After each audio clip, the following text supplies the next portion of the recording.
I'm James, and this is your step-by-step elopement guide on how to elope in the Blue Mountains. If you're thinking, where do we even start? Then this whole guide will help you right out. A big question people ask is, are we going to have the right permits and are we going to be fined if we don't have them?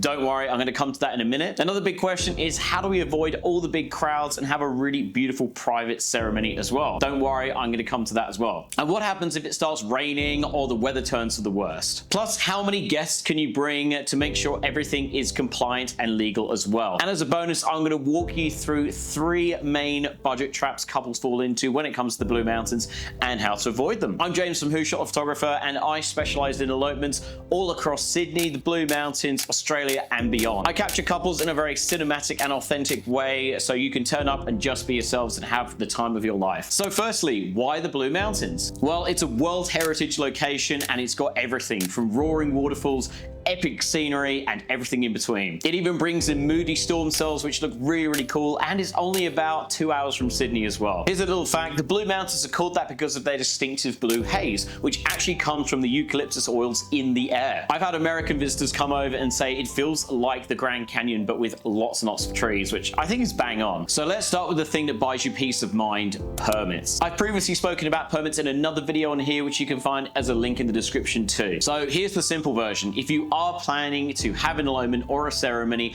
on New South Wales Parks land, you do need a permit. This is to make sure that everyone understands the environmental consequences of what they're doing, to make sure everything can be organized, and also to avoid clashes with other parties as well. The good news is, as a photographer, I already have a New South Wales Parks license anyway, which is really good, so I'm sorted from my end when it comes to photography. So you will need to actually apply for this with New South Wales Park Services, or in some cases with the Blue Mountain City Council as well. When it comes to actually helping couples with their elopements, this is something I actually do the research for and give you advice on specifically too. There might be a small fee attached to this, especially if you have over 20 people. Usually below that, it's not such a big deal, but usually when it gets to 20 or above, there might be a couple of $100 service fee included with that. So be careful with that. Do definitely check what the regulations are at the time. And when it comes to drones, trust me, I have plenty of couples who absolutely love the idea of drones, but in general, they are barred from New South Wales Park just to avoid any kind of conflicts with local wildlife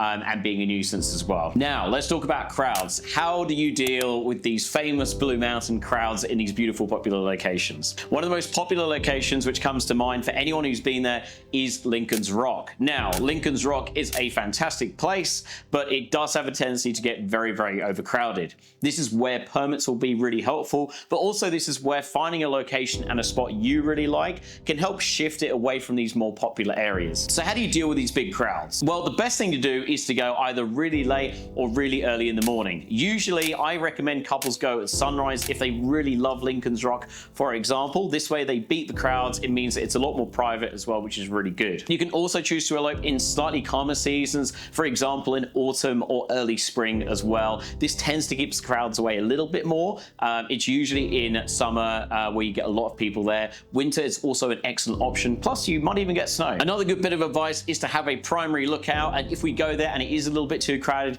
having a backup location is really key. Your elopement photographer should be pretty good at sorting this out for you, but you should be able to have a backup location just in case. And yes, a permit can even help you out sometimes if you have the legal right to be there. Yeah, again, not encouraging anyone to get into any altercations with people, but certainly if you do have permission to be there, you would want to check that everyone else does as well, just to make sure everything's above board. So let's talk legalities quickly as well. When it comes to eloping in Australia, you basically need something called a notice of intent to marry. So this is a bit of paperwork you fill out with the Australian government. This is basically something you do 30 days before your elopement, and your celebrant will handle the rest as well. Otherwise, you can go to one of the courthouses in Sydney, pay a small fee. It usually is about $100 to $200, and then save your vows for the Blue Mountains if you want to go on a slightly longer hike as well. However, there are tons of great celebrants in the Blue Mountains who will be able to help you and who are up for a hike as well. So let's talk about one of the other important things here as well: track closure. So with the Blue Mountains, really popular place, and it can be quite affected by weather,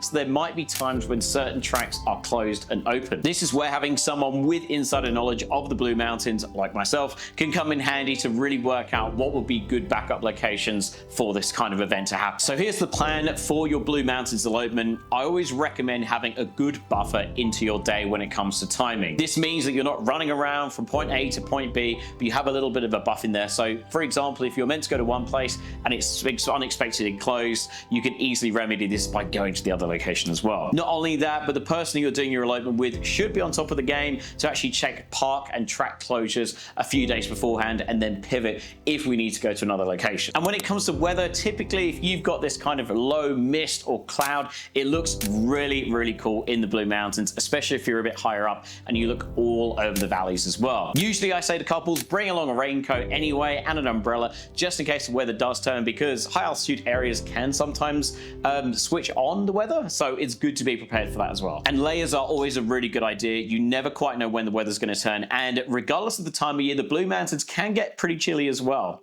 It does snow up there as well sometimes. Now, talking about group sizes and access. So the sweet spot for nature ceremonies is about 2 to 10 people typically. Of course, you can have more people. However, when you start to get up to 20 people or so, it does mean that permits might change slightly as well, and there might be additional fees with that. Smaller groups, on the other hand, might not have so many problems fitting on slightly smaller ledges or places which are a bit more private, whereas obviously you've also got to consider car access as well.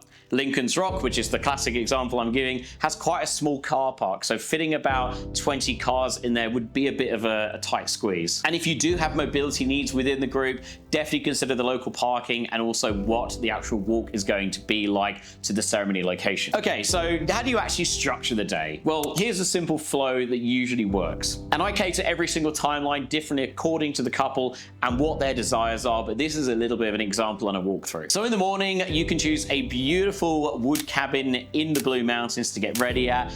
Take it nice and easy, get ready with your friends and family, enjoy yourselves and unwind. You can write out your vows in your vow book. If you're staying at a really picturesque place, which you probably will be, you can even arrange a first look, which is a really nice thing to do where one of you can surprise the other one by tapping on the shoulder once they're in position, and you still get that kind of idea of going down the aisle and having that surprise, which is really exciting. Then what you can do is go to one of the local waterfalls or trails and have a little walk there, bring along some food, drink, whatever you enjoy, and take in the sights and sounds of the Blue Mountains. As I say, there are so many things to do. I've even known couples who have started doing canyoning on their day with one of the waterfalls, and they've actually had sunset vows, which has been beautiful. So once you've gone for a bit of a walk, seen all the waterfalls, which is really exciting, this is where then we can then find a nice sunset lookout and we can hold the space for you to have your ceremony. This is where you'll share vows with your celebrant, have a really nice time. As I say, this really quiet, calm moment and space where it's just you,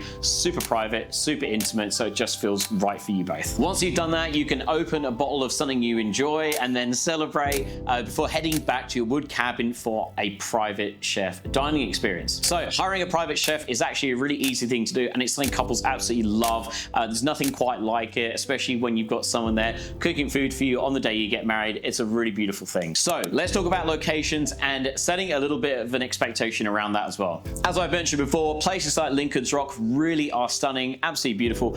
However, they can be pretty jam-packed. So I'll typically find locations for my couples that are a bit quieter, places you won't even find on social media. I have lots of different resources. I know quite a few people in the Blue Mountains, and I know all these beautiful little secret places that the locals don't want to share. And it means you get these really beautiful picturesque views without having to share it as well, which is really exciting. This means that you're still going to get those epic cliff lines, which look absolutely awesome, and you're also going to get your privacy too. So let's quickly talk about seasons as well. Seasons in the Blue Mountains do vary quite a lot. You do get very cold winters there, but then those quite warm summers as well. And in summer, you do get these nice, really big storm clouds, and these big storm cells come over to create these really moody skies. But also in spring and autumn, it does mean things are a little bit quieter and a little bit more softer in terms of light too. Winter does bring that fog and that big heavy mist, which is really, really beautiful, but do definitely bring some extra layers for you if this does happen. Whatever season you choose, we time it so that you get the best time at sunset, at golden hour, because this is when the Blue Mountains really turn things on. So first and foremost, do wear what you really want to wear. If you have a particular style, lean into that. All we do instead is just basically provide extra layers just to make sure that we're adapting to the weather okay. Sometimes we'll have couples ask me, what are the best colors? What should we wear? And at the end of the day, it really does depend on what your taste is, but a lot of couples really love more earthy tone. The reason for this is that it really stands out against the big blues of the sky and the greens of the leaves, so those kind of more warmer, earthier tones always look really good. So bring lots of extra warm layers. As I say, the Blue Mountains can surprise people, and it can actually get quite cold over there, so do definitely bring lots of additional clothing items as well. When it comes to footwear, as with every single elopement, I recommend do bring some good hiking shoes. Break these in before as well to make sure you're not going to be surprised on the day, and do pack some light snacks and water as well. I don't know about anyone else, but I know I particularly get a little bit hangry, so it's always a good thing to have some additional stuff there for yourselves to snack on. Pack light as well, and do put everything inside a rucksack too. It's a really good way to do it, rather than having a kind of really rubbish little Woolworths plastic bag which doesn't quite look that good. So also another really important thing to talk about is leave no trace. So when you actually apply for a permit, these are going to be the conditions anyway, but I will walk you through them now. So typically, first things first, no confetti. Now I know some people love the idea of getting a hole puncher and punching out kind of natural leaves like from eucalyptus trees and stuff like that. In general, still, the national parks say it's good just to avoid confetti as a rule of thumb. The next thing is to actually stay on the main paths, not to go too off the beaten bush as well. This is also not bad advice when you've got stuff like snakes and spiders hanging around as well. Another really important thing, do take all your litter with you. We really don't like anyone who litters. It's just the worst thing in the world. Please, please, please don't do it. And do not pick wildflowers. I know it looks really, really tempting, but these environments, we want to really preserve them for future generations to come back, just as future generations have done that for us now. So please, please, please leave everything you find there. If you're finding this content really helpful and you would like some more advice, do feel free to follow me on Instagram at Who Shot a Photographer. On there, I usually do post a lot of helpful material to do with the Blue Mountains and all my trips there. So do follow that if you would like more information. Right, let's keep going. So now how about costs? So in general, it definitely varies between what you would actually like to have on your day, but typically Celebrant might set you back about $800 to $1,000. Photographers might be a couple of $1,000s as well, depending on the coverage you'd like of the day. If you wanted to get a permit, the legal paperwork for that might be roughly about $300 tops, I would say. And accommodation can definitely vary. You can get really nice stays in the Blue Mountains from about $180 all the way up to several hundred more. I always advise couples to invest in a really good Airbnb just in case the weather does turn and you need a nice place to stay, just in case the weather's gone absolutely awful and you need a backup location. Do just check with the actual owner of the Airbnb that they would be happy for you to have that there though. And for other vendors such as hair and makeup artists, cake makers, and other vendors, these can vary definitely in prices. What I actually do is, as part of the experience with me, I do actually give you guys a list of recommended vendors in the Blue Mountains who I work with, who I trust, so that then if you want to include these people, you certainly can. So let's talk about 3 budget traps that couples typically fall into when it comes to eloping in the Blue Mountains. The first one is assuming that just because you can go to the Blue Mountains and it is free, that there's no paperwork involved. As I've said, you do need to make sure you get a permit done. If you don't, you could be moved on by a ranger, or in the worst case, fined. So do make sure you get that done as a priority. Usually it can take up to about a month for them to process it. So as soon as you know you're going to be eloping and you have a day, put the paperwork in, get it done. So the second trap is not having enough time to travel between sites. This is certainly something I found in very rare circumstances where couples will say they want to go to all these waterfalls and we'll try and cram as much as we can into the day. It's always worth getting a few extra hours or putting it into your day to make sure you've got a bit of space, you're not running around like headless chickens, and you have time to take in all these beautiful sights in the Blue Mountains. And the third big trap is skimping on wet weather options. Now, this means, for example, getting a really good Airbnb, as I've mentioned, also having stuff like good footwear, an anorak, umbrellas, all this stuff. As I say, the Blue Mountains weather really can change on a dime. I've been surprised when I've been there and the day before it's looked absolutely fine and the next day it's been hail. So it's always best to have a backup plan. And as I say, investing in a really nice Airbnb where you could potentially get married will save you so much stress. Another little bonus tip as well, if you are bringing guests, do brief them on what to expect. So many times I've had it where guests have been invited, they didn't know there was going to be a bit of bushwalking involved, or they felt they could wear high heels.